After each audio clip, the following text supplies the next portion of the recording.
Hi everyone, स्वागत है आप सभी का टीचिंग गोल्स के इस लर्निंग प्लेटफॉर्म पर। आई होप आप सभी लोग अच्छे होंगे। एस्टेट की सीरीज चली हुई है और जितने भी कॉम्पिटिटिव एग्जाम होते हैं सभी के लिए बहुत इंपॉर्टेंट है ये चीज़ें, बिकॉज मैं जो सीडीपी की सीरीज आपके लिए ला रही हूँ वो सारे ही एग्जाम को ध्यान में रखते हुए लेकर के आ रही हूँ। तो अगर आप एस्टेट के लिए प्रिपेयर कर रहे हैं तो फिर आपके लिए तो मस्ट है ये सारी चीज़ें। आज की जो क्लास रहने वाली है वो अगेन इवैल्यूएशन की रहेगी और इसमें जो इंपॉर्टेंट टॉपिक मैंने पिक किया है जहाँ से एक सवाल आपके लिए बनता ही बनता है वो है कॉन्टिन्यूअस एंड कॉम्प्रिहेंसिव इवैल्यूएशन, जिसको सतत और व्यापक मूल्यांकन कहा जाता है। तो इस वीडियो में आपको कंप्लीट बिल्कुल डिटेल में और साथ ही पॉइंट टू पॉइंट मैं सारी चीज़ें आपको समझाने वाली हूँ, कुछ भी नहीं छूटेगा, ये मेरी आपसे गारंटी है। बस आप इसको बिना स्किप किए हुए अच्छे से आपको इसे देखना है। Continuous and comprehensive evaluation, evaluation क्या होता है हमने समझा, ठीक है। अब हम पढ़ेंगे सतत और व्यापक मूल्यांकन और क्यों इसको लाया गया और सारी जो फैक्चुअल चीजें हैं इसकी वो भी साथ में, और इसकी जो थ्योरेटिकल पार्ट है वो भी हम इस वीडियो में समझेंगे, ठीक है। सभी लेवल के लिए भाई, पीआरटी, टीजी, पीजीडी सभी के लिए है। एक चीज जो आपको ध्यान में रखनी है कॉन्टिन्यूअस एंड कॉम्प्रिहेंसिव इवैल्यूएशन के बारे में कि ये जो इवैल्यूएशन है वो आपका स्कूल बेस्ड इवैल्यूएशन सिस्टम है, यानी कि विद्यालय आधारित मूल्यांकन प्रणाली है। ये आपकी विद्यालय आधारित मतलब जो भी होगा आपके स्कूल में होगा, एक्सटर्नल किसी का भी इसमें कंट्रीब्यूशन नहीं रहेगा। इंटरनली स्कूल के अंदर जो आपका इवैल्यूएशन किया जाएगा वो आपका स्कूल बेस्ड इवैल्यूएशन सिस्टम कहलाता है। तो ये भी आपसे पूछा जा सकता है, ठीक है। अब जो चीज है कि सबसे पहले इसके बारे में एडवाइस करने का काम किसने किया, कहां से इसकी नींव जो है वो स्टार्ट हुई, किसने सुझाव दिया, तो एनईपी 1986 इसके बारे में सबसे पहले बात करता है कि आपका जो इवैल्यूएशन सिस्टम है वो थोड़ा लचीला होना चाहिए है, आप सीसी को लेकर के आओ। फिर बाद में एनसीएफ यानी कि नेशनल करिकुलम फ्रेमवर्क, एनईपी को भी हम अपनी इस एचएट की सीरीज में कवर करेंगे और एनसीएफ को भी कवर करेंगे, ठीक है, बाद में पढ़ेंगे। तो नेशनल करिकुलम फ्रेमवर्क 2005 भी बात करता है किसके बारे में, सीसी के बारे में, continuous and comprehensive evaluation.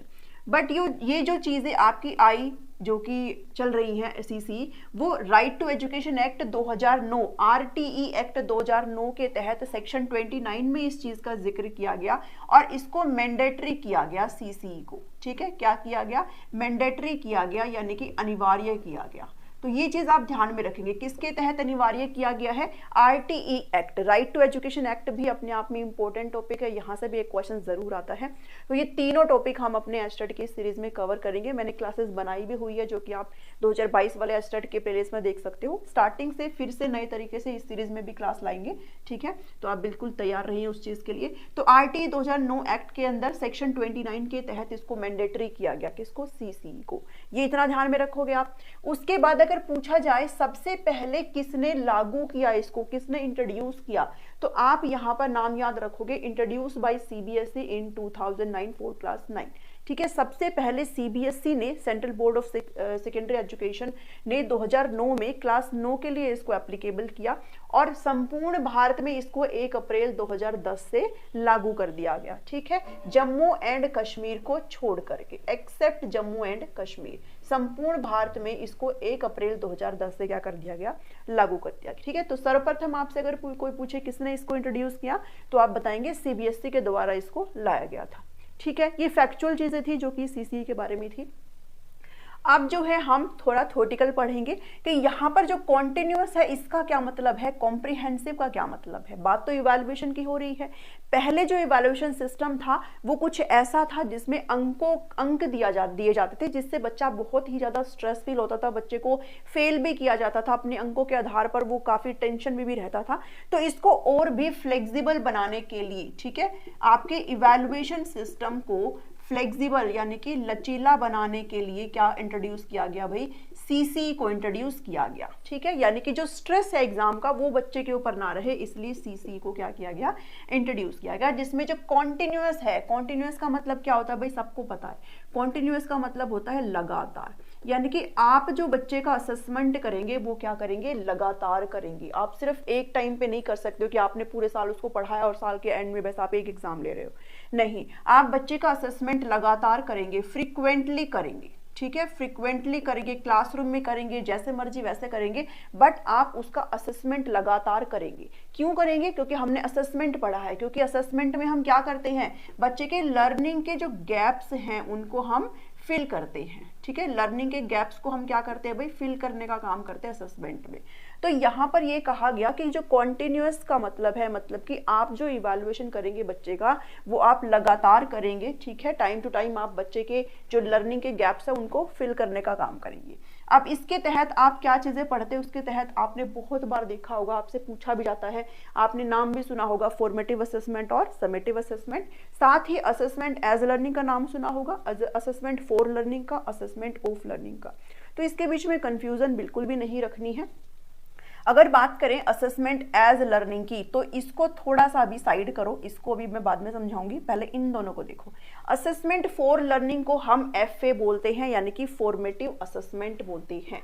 FA मतलब फॉर्मेटिव असेसमेंट, और हिंदी में ये कहलाता है रचनात्मक आंकलन, रचनात्मक आंकलन कहलाता है, ठीक है।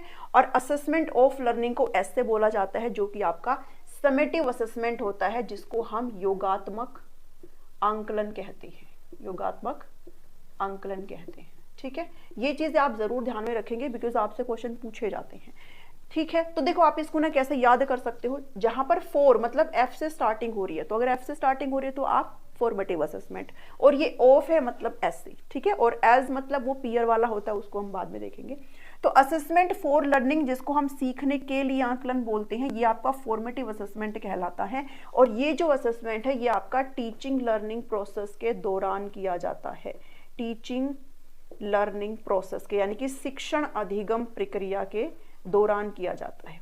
वो हम पहले पढ़ के आए हैं कि बच्चे के जो लर्निंग गैप्स है, बच्चे के अंदर जो बच्चा जिस चीज में पिछड़ रहा है उसको फिल करने का काम इसमें किया जाता है, ठीक है। तो फॉर्मेटिव असेसमेंट हमें हमेशा ध्यान में रखोगे। आपसे क्वेश्चन ऐसे पूछा जाता है कि ड्यूरिंग टीचिंग लर्निंग कौन सा असेसमेंट किया जाता है, तो ड्यूरिंग टीचिंग लर्निंग आपका एफए किया जाता है, जिसको आप फॉर्मेटिव असेसमेंट बोलते हो, that is assessment for learning, ठीक है। और एसए कौन सा होता है, ये आपका एंड ऑफ द टर्म होता है, एंड ऑफ द टर्म होता है, ठीक है। हमने पहले भी पिछली क्लास में अभी जब डिफरेंस करवाए थे तब पढ़ा था ना, एंड ऑफ द टर्म, यानी कि आपका जो शैक्षणिक सत्र है उसके एंड में ये किया जाता है, ठीक है। जैसे आपने, अगर आप में से बहुत सारे जो स्टूडेंट है वो अभी पढ़ा भी रहे होंगे स्कूल में, या फिर आपने पढ़ाया भी होगा, आपने खुद भी पढ़ा होगा, तो अभी ये सिस्टम आपका लागू हो चुका है कि आपके FA1, FA2 और फिर एक SA1 होता है। अभी रिसेंटली आपका स्कूलों में जो है SA1 हुआ है, ठीक है। उसके बाद FA3 होगा, फिर FA4 एंड देन SA2 होगा। तो ये आपका सिस्टम जो है CC के अंदर अभी इंक्लूड किया गया है। तो अभी जो एग्जाम होगा वो आपका कितने तरीके से होगा कि सबसे पहले आपका यूनिट टेस्ट, जिसको आप बोलते हो, कि FA1 लिया जाएगा, फिर FA2 लिया जाएगा, और फिर इन दोनों को मिला करके SA1 लिया जाएगा। तो FA1 जो है उसका 10% रहेगा, FA2 का 10% और SA1 का 30% यहाँ पर वेटेज जो है लिया जाता है। और ऐसे आपका ये जो आपका जो पूरा फर्स्ट टर्म हो जाता है उसको हम क्या बोलते हैं, 50% हो जाता है। एंड सिमिलरली फर्स्ट टर्म के बाद जो आपका FA3 होता है वो 10% का होता है, FA4 भी 10% और SA2 आपका 30%, तो ये भी आपका 50% का हो जाता है। ऐसे ये आपके पूरे कितने परसेंट के हो जाते हैं, 100% के हो जाते हैं। तो अभी राइट नाउ स्कूलों में क्या सिस्टम चला हुआ है, सबको पता ही होगा ये चीजें।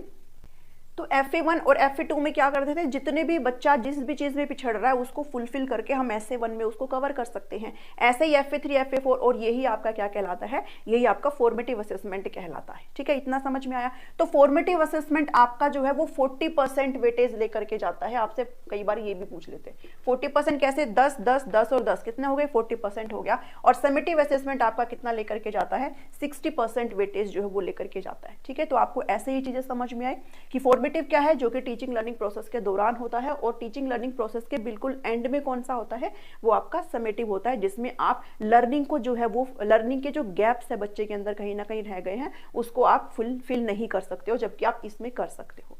अब जब बात करते हैं असेसमेंट एज लर्निंग की, जिसको हम सीखने के रूप में आंकलन बोलते हैं, तो ये आपका कहलाया जाता है पीयर असेसमेंट, इसको आप कहते हो, ठीक है। पीयर लर्निंग आप इसको कहते हो। पीयर का मतलब सभी को पता है भाई, सहपाठी बोलते हो, साथी है ना, सहेली, बंधु, कुछ भी बोल सकते हो। तो ये जो लर्निंग होती है वो कौन सी होती है, पीयर लर्निंग होती है। जब आप आपस में लर्निंग को साझा करते हो एक दूसरे के साथ, तो वो आपकी पीयर लर्निंग कहलाती है।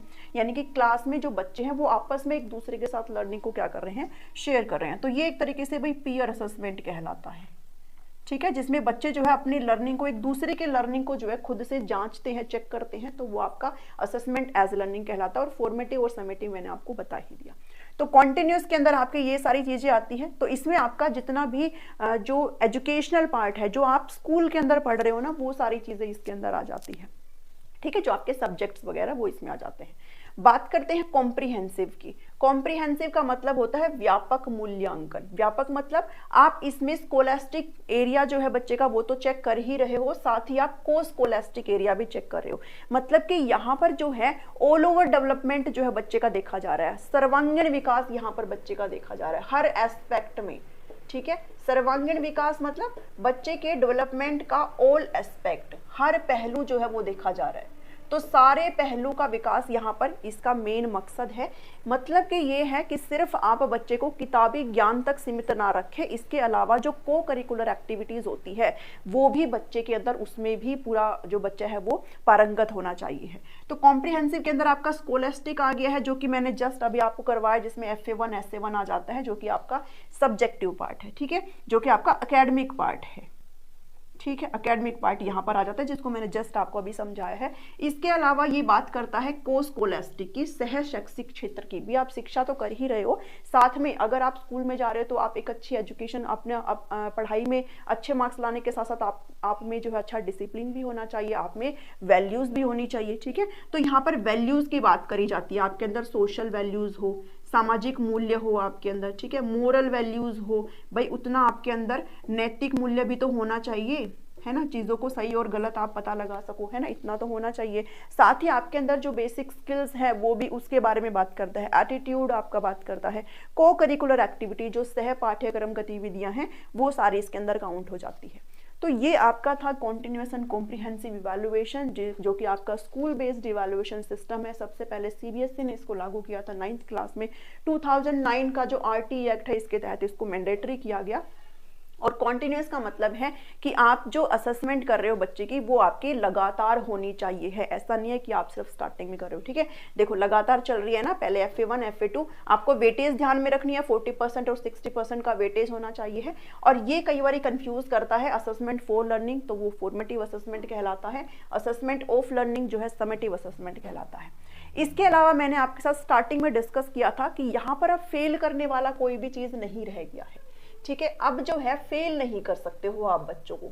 ठीक है, तो फेल नहीं कर सकते, तो अब जो लाया गया इसमें वो ग्रेडिंग सिस्टम को लाया गया है।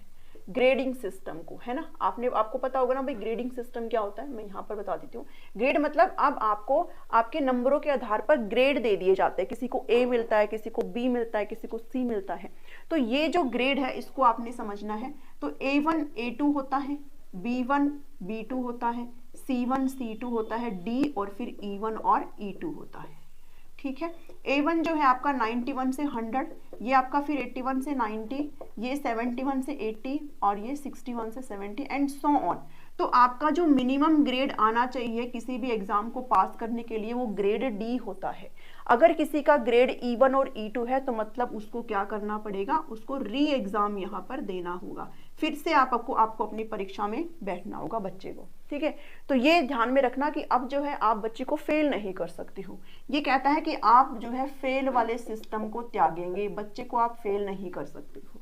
तो फेल नहीं होगा बच्चा तो मतलब बच्चे के अंदर स्ट्रेस नहीं होगा। ठीक है, तो जो तनाव से पहले बच्चा गुजरता था, जो ड्रॉप आउट रेट चल रही थी, उसको डिक्रीज करने का काम इस CC के द्वारा किया गया। इसलिए कहा गया है कि इसको और भी फ्लेक्सिबल बनाने के लिए इवैल्यूएशन को हमारे CC को क्या किया गया, इंट्रोड्यूस किया गया। ठीक है, तो इस क्लास में इतना ही था। आई होप आपको सारी चीजें समझ में आई। इसके बाहर आपको कुछ भी देखने को नहीं मिलेगा। पसंद आई तो इसको जरूर लाइक करिए, शेयर करो सभी के साथ, और चैनल को अगर सब्सक्राइब नहीं किया तो जरूर करो, बिल्कुल फ्री होता है। ऐसे ही और भी अच्छी क्लासेस आपके साथ देखने को मिलेगी आपको। अगर आप नोट्स लेना चाहते हैं तो आपको स्क्रीन पर नंबर दिखाई दे रहा है, आप उस पर व्हाट्सअप करके इन्फॉर्मेशन ले सकते हैं। कंप्लीट जनरल सेक्शन के नोट्स आपको सभी लेवल के लिए मिल जाएंगे। मिलती हूँ नेक्स्ट वीडियो में। Thank you, thanks for watching me.